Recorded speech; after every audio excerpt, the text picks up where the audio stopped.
नमस्कार। इंजीनियरिंग विषयों में रुचि बनाने और विषय समझ को मजबूत बनाने के लिए शुरू किए गए श्रीदेवी क्लासेज यूट्यूब चैनल पर एक बार फिर आपका स्वागत है। हमारी playlist electrical engineering exam series में सब्जेक्ट एनर्जी मैनेजमेंट में आज जानते हैं एनर्जी मैनेजमेंट की डेफिनेशंस के बारे में और समझते हैं एनर्जी मैनेजमेंट के ऑब्जेक्टिव्स या नीड क्या है। शुरू करते हैं, समझते हैं एनर्जी मैनेजमेंट की जरूरत क्यों है। जो एनर्जी मैनेजमेंट है उसकी नीड्स को जानते हैं। बढ़ती जनसंख्या, सभी प्रकार के इकोनॉमिक और इंडस्ट्रियल डेवलपमेंट और जीवन स्तर में जो परिवर्तन हुए हैं उन्होंने एनर्जी रिसोर्सेज की डिमांड को बहुत ज्यादा तेजी से बढ़ा दिया है। इन दिनों हर 10 साल में हमारी एनर्जी रिसोर्सेज की जो रिक्वायरमेंट है वो 30% की दर से बढ़ रही है और इसी के साथ साथ जो नॉन रिन्यूएबल नेचुरल रिसोर्सेज हैं, फॉसिल फ्यूल प्रकार के, जो जीवाश्म ईंधन जैसे हमारे प्रकृति के ऊर्जा स्रोत हैं जैसे कि कोयला, तेल या गैस, उनकी सप्लाईज हैं वो तेजी से घट रही हैं। ऐसी स्थिति में जो एनर्जी की लागतें हैं वो बहुत तेजी से बढ़ रही है। ऊर्जा रिसोर्सेज की लागतों के बढ़ने के साथ साथ जो हमारे पर्यावरण के रेगुलेटर्स हैं उन्होंने समावेशी स्थिर पर्यावरण के लिए पहले से ज्यादा सख्त कायदे कानून लगा दिए गए हैं। अब जो हमारे कार्बन टैक्स के मानक हैं या एनवायरमेंट, सोशल और गवर्नेंस की जो रैंकिंग है वो सभी विकसित देशों में लागू हो रही है। जो नया ISO 50001 है उसने एनर्जी मैनेजमेंट के जो मानक हैं उनको भी शामिल किया है और चाहा है कि हम जो अवेलेबल एनर्जी रिसोर्सेज हैं उनका ज्यादा दक्षता से उपयोग करें। ऊर्जा खपत के क्षेत्र में एक उचित प्रतिस्पर्धा पैदा की जाए ताकि हम पर्यावरण को जो नुकसान पहुंचाने वाली ग्रीन हाउस गैसेस का जो उत्सर्जन है उसे घटा सकें। भारत में औद्योगिक और अन्य क्षेत्रों में ऊर्जा उपभोग की जो कुशलता है वो बहुत अच्छी नहीं है। अगर हम एनर्जी की intensity per unit of GDP देखें, प्रति एकांक सकल घरेलू उत्पाद के लिए जो ऊर्जा का उपभोग हम भारत में करते हैं वो किसी भी दूसरे उन्नत देश की तुलना में काफी अधिक है। जो ये बता रहा है कि भारत में ऊर्जा के संरक्षण के लिए, ऊर्जा की बचत के लिए ऊर्जा प्रबंधन की बहुत ज्यादा जरूरत है और हमारे देश में एनर्जी मैनेजमेंट के माध्यम से हम बहुत बड़ी उपलब्धियां ऊर्जा संरक्षण, पर्यावरण रक्षा और लागत घटाने में कर सकते हैं। परीक्षाओं में एनर्जी मैनेजमेंट ऊर्जा प्रबंधन की डेफिनेशन, परिभाषा पूछी जाती है। Energy management is A judicious and effective use of energy by appropriate systems and procedures, अर्थात उचित प्रकार की व्यवस्थाएं और विधियों की मदद से अगर हम ऊर्जा का उपयोग ज्यादा प्रभावी तरीके से करें तो वो जो न्यायप्रिय व्यवस्था है ऊर्जा उपयोग की उसे हम एनर्जी मैनेजमेंट कह सकते हैं। जो एनर्जी मैनेजमेंट का जो फंडामेंटल गोल है, मूलभूत उद्देश्य है, वो गुड्स और सर्विसेज को बनाते समय उनकी लागतों को तो घटाना है ही है, साथ में उनके कारण जो पर्यावरण पर दुष्प्रभाव पड़ते हैं उन्हें भी कम रखना है। तो हम कह सकते हैं कि जो एनर्जी मैनेजमेंट है उसके दोहरे लक्ष्य हैं। वो न केवल इकोनॉमिक क्षेत्र में लागत घटाने का काम करता है, वो एनवायरमेंट के क्षेत्र में, पर्यावरण के क्षेत्र में प्रदूषण को घटाने का काम करता है। We can say that energy management is a systematic use of management principles and the available technology to improve energy performance. ऊर्जा के क्षेत्र में जो हमारा प्रदर्शन है उसे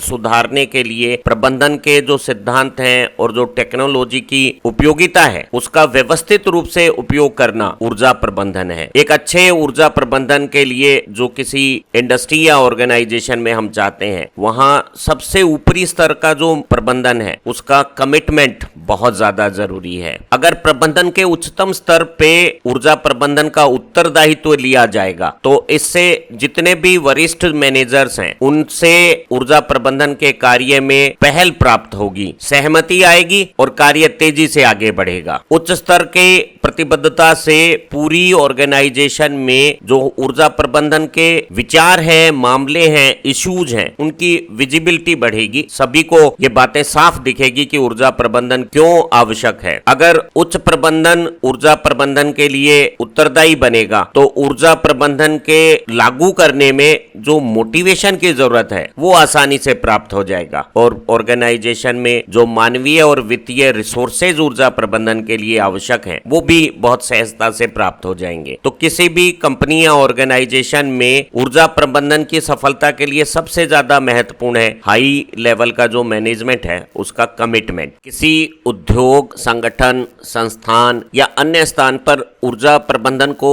लागू करने के लिए हमेशा कोई बहुत ज्यादा जटिल कॉम्प्लिकेटेड एनालिसिस की जरूरत नहीं है। ना ही हमें हमेशा ऊर्जा प्रबंधन के लिए बहुत ज्यादा पूंजी का निवेश करने की हमेशा जरूरत है। आमतौर पे एक ऊर्जा प्रबंधक है वो एनर्जी के जो कंजम्पशन के डाटा हैं उनको लगातार निरीक्षण करके, मॉनिटरिंग करके उन डाटा को कंसोलिडेट कर सकता है, एकत्र कर सकता है और उन आंकड़ों के विश्लेषण से समय के साथ जो हम ऊर्जा इस्तेमाल कर रहे हैं उसका एक प्रोफाइल प्राप्त हो जाएगा और जो एनर्जी यूज की हमारे पास जानकारियां आई है उसके आधार पे अगर एक अच्छा सही निर्णय बनाया जाए, उस निर्णय के ऊपर कार्य किया जाए तो हम ऊर्जा के उपयोगों को घटा सकते हैं और इससे न केवल हम इकोनॉमिक रिजल्ट्स में इंप्रूवमेंट पा सकते हैं, एनवायरमेंट पे भी पॉल्यूशन कंट्रोल का काम कर सकते हैं। प्रबंधन की जो सरल अवधारणा है सुधार के लिए मापन परम आवश्यक है, वो ऊर्जा प्रबंधन के लिए भी लागू होता है। ऊर्जा प्रबंधन एक प्रक्रिया है जिसमें हम ऊर्जा की खपत, एनर्जी कंजम्पशन को ट्रैक कर रहे हैं और फिर उसे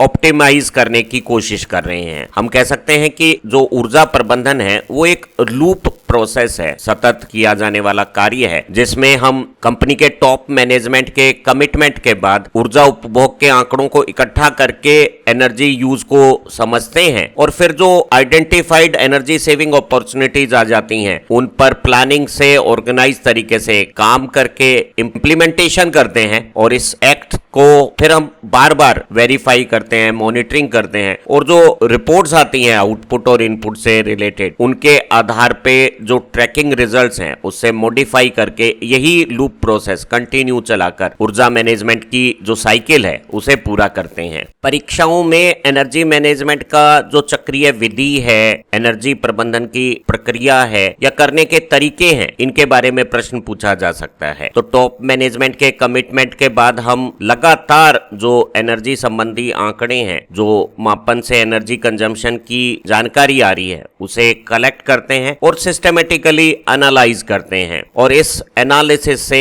हमें पहचान हो जाती है कि किन ऑपरेशन के शेड्यूल्स में हमें सुधार की आवश्यकता है। हम बहुत सारे ऑपरेटिंग जो पॉइंट्स और कंडीशंस हैं उन्हें परिवर्तित कर सकते हैं, ऑप्टिमम सेट कर सकते हैं और जो हमारी प्रोडक्शन में फ्लो रेट्स हैं उन्हें रेगुलेट करके हम ऊर्जा की खपत को बचा सकते हैं। इस तरह के इम्प्लीमेंटेशन से जब ऊर्जा की बचत की जा रही होती है तो हम हमारी ऊर्जा बचत की प्रक्रिया में जो इन्वेस्टमेंट कर रहे हैं उसका रिटर्न कैसे आएगा उसकी भी प्री इम्प्लीमेंटेशन कैलकुलेशंस बहुत ज्यादा जरूरी है ताकि हम उचित ऊर्जा प्रबंधन के रास्तों पे ही पूंजी का उपयोगी इस्तेमाल कर सकें और इस तरह के सुधार और इन्वेस्टमेंट से हम एनर्जी को ऑप्टिमाइज करने की जो प्रक्रिया है उसे करते हुए जो हमारी प्रोग्रेस है उसे लगातार ट्रैक करेंगे और उचित सुधारों के साथ इसी साइक्लिक प्रोसेस को लगातार दोहराएंगे। अगर ऊर्जा प्रबंधन की प्रक्रिया के बारे में एक बड़ा प्रश्न हो तो हम इसे इस तरह से उत्तर दे सकते हैं। जो हमारा ISO 50001 है वो 4 चरणों में ऊर्जा प्रबंधन को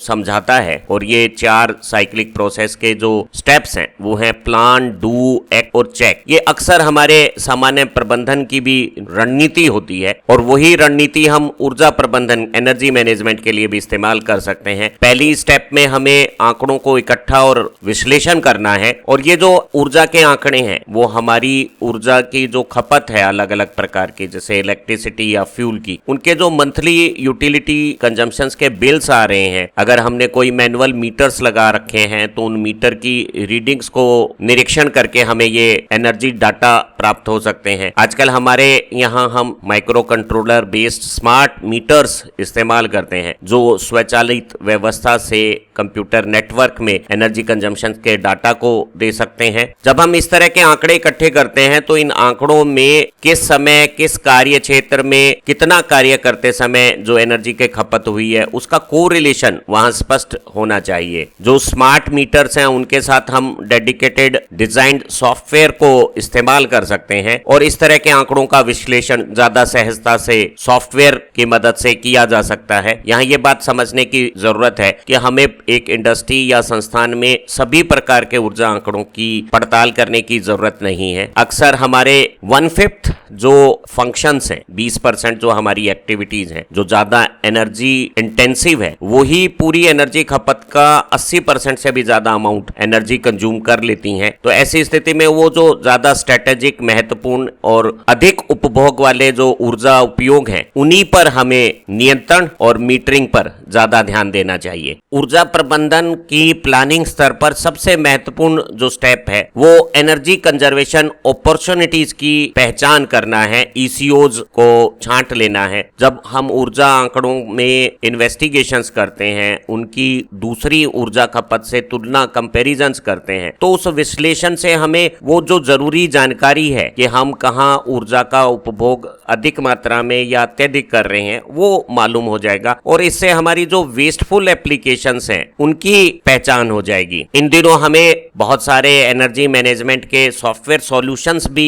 अवेलेबल हैं जो लगातार हमारी जो ऊर्जा आंकड़े हैं उनका स्टैंडर्ड से कंपैरिजन करके और जो अलग अलग बेंचमार्क्स ऊर्जा दक्षता के बनाए हुए हैं उनके कंपैरिजन में हमारी परफॉर्मेंस को बता देते हैं। और इस तरह के जो एनर्जी मैनेजमेंट सॉफ्टवेयर सॉल्यूशंस हैं वो विशेष रूप से उपयोगी हो जाते हैं जब हम रियल टाइम में ऑटोमेटेड जो डाटा एक्विजिशन कर रहे हैं, स्काडा सिस्टम्स के साथ ह्यूज अमाउंट ऑफ इंफॉर्मेशन हमारे पास आ रही है और एक सामान्य मानवीय क्षमता से अत्यधिक ज्यादा मात्रा में जब आंकड़े होते हैं तो सही और सटीक निर्णय प्राप्त करने के लिए हमें इस तरह के सॉफ्टवेयर सॉल्यूशंस बहुत ज्यादा उपयोगी हो जाते हैं। ईसीओज ऊर्जा बचत की अवसरों की पहचान करने के बाद ऊर्जा की बचत तभी होगी जब हम उन पर एक्शंस करेंगे। कई बार ये एक्शन एक ही स्टेप में वन ऑफ फिक्स हो जाते हैं। कोई एक परिवर्तन करने से हमारी जो ऊर्जा खपत की समस्या है उसका समाधान हो जाता है और कई बार हमें एक बहुचरण में एक साइक्लिक प्रक्रिया से उस पर बहुत ज्यादा मेहनत करनी होती है और ऐसी स्थिति में वो जो सारे स्टेक होल्डर हैं ऊर्जा संरक्षण के कार्य में, उनके बीच में आपसी समन्वय, कोऑपरेशन बहुत जरूरी है और उन सबको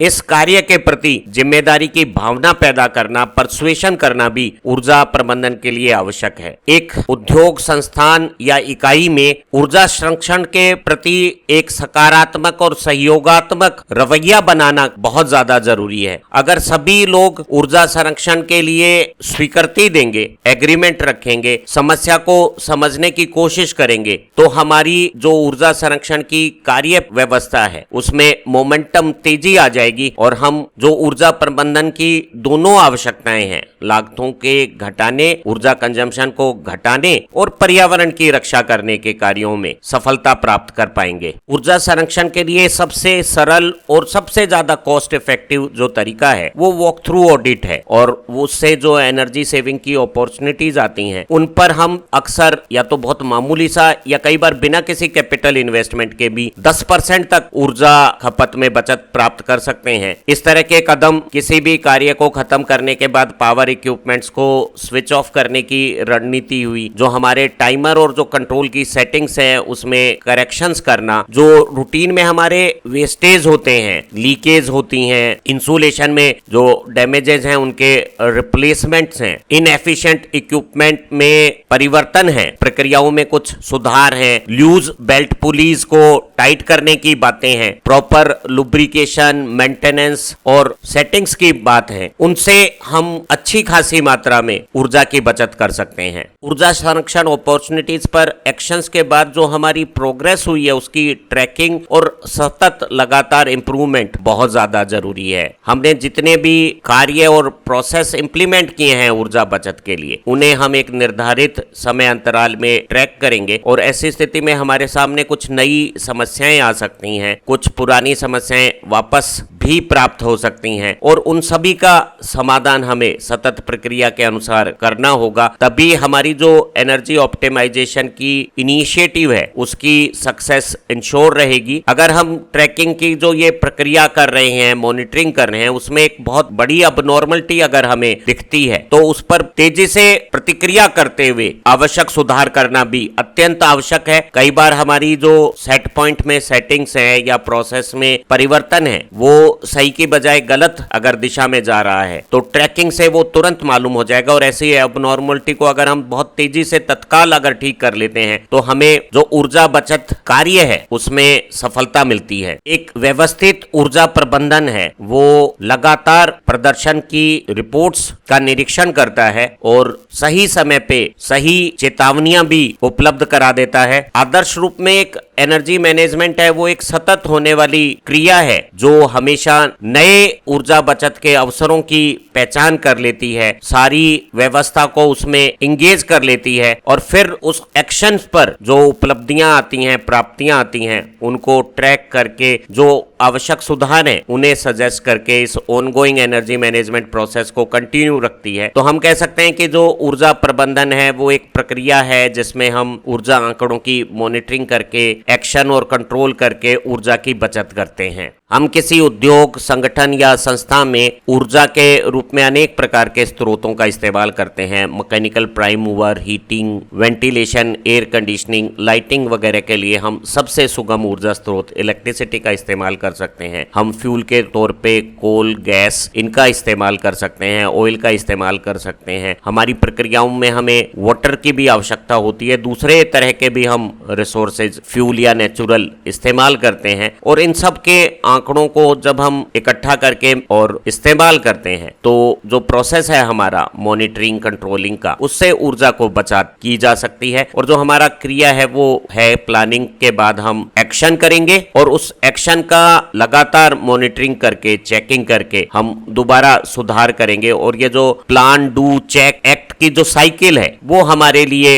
प्रभावी एनर्जी मैनेजमेंट स्ट्रेटजी हो जाएगी। अगर परीक्षा में ऊर्जा प्रबंधन की महत्ता, इंपॉर्टेंस के बारे में प्रश्न आए तो हम जवाब दे सकते हैं कि आज की ग्लोबल मार्केट पोजीशंस में इकोनॉमिकली कम्पिटिटिव रहने के लिए और जो हमारे एनवायरनमेंट के स्टैंडर्ड्स की जो सख्तियां बढ़ी है उन्हें पूरा करने के लिए हमें सभी तरह के एयर, वाटर के जो पोल्यूशंस हैं उन्हें घटा के रखना सबसे ज्यादा जरूरी है। और ऐसी स्थितियों में किसी भी ऑर्गेनाइजेशन में ऑपरेशन के लिए लगने वाली लागतें हैं या जो कैपिटल इन्वेस्टमेंट हम करने वाले हैं उन निर्णयों के पीछे एनर्जी मैनेजमेंट भी उपयोग करना बहुत ज्यादा जरूरी है। तो किसी भी औद्योगिक इकाई, संगठन या संस्था के सर्वाइवल के लिए और लंबे समय में सफलताओं के लिए एनर्जी मैनेजमेंट की सलाह और मदद बहुत ज्यादा जरूरी हो गई है। परीक्षा प्रश्न हो सकता है एनर्जी मैनेजमेंट के फायदे लिखो और हमारे जवाब होंगे कि ऊर्जा प्रबंधन से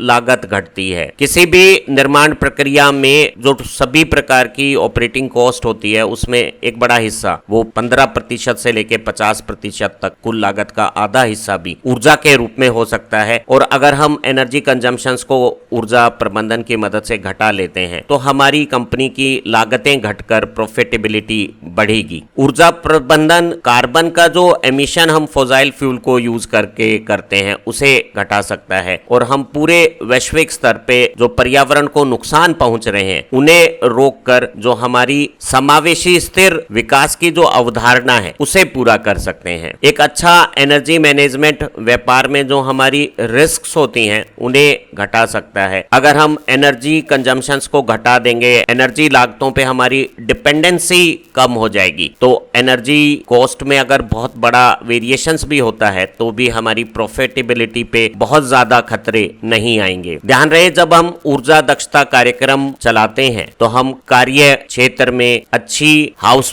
कीपिंग और मेंटेनेंस प्रैक्टिसेस भी अडॉप्ट करते हैं और एम्प्लॉइज में टीम वर्क, लीडरशिप और कोऑपरेशन भी एग्जिस्ट करता है और इन सब कार्यों से हमें कुछ बहुत सारे नॉन एनर्जी बेनिफिट्स भी एनर्जी एफिशिएंट इंप्रूवमेंट प्रोग्राम से एक को बेनिफिट के रूप में प्राप्त हो जाते हैं। हमसे एनर्जी मैनेजमेंट की प्राथमिकता या कार्यों के बारे में पूछा जा सकता है तो वस्तुतः एक एनर्जी मैनेजमेंट है वो एक सतत प्रक्रिया है ऊर्जा बचत और पर्यावरण रक्षा की। इसमें हमें लगातार ऑर्गेनाइजेशन के जो एनर्जी यूज है उन्हें समझना है और जो लागत और लीगल जो स्टैंडर्ड की रिक्वायरमेंट है ऑब्लिगेशंस है उन्हें पूरा करना है। एक अच्छे एनर्जी मैनेजमेंट के लिए सीनियर मैनेजमेंट का सपोर्ट प्राप्त करना बहुत ज्यादा जरूरी है ताकि सभी प्रकार के जो ह्यूमन और फाइनेंशियल रिसोर्सेज एनर्जी मैनेजमेंट के लिए चाहिए वो प्राप्त हो जाएं। एनर्जी मैनेजमेंट कंपनी के लिए एनर्जी की पॉलिसी बनाएगा और जो रणनीति है कार्य करने की भी तैयार करेगा और पूरी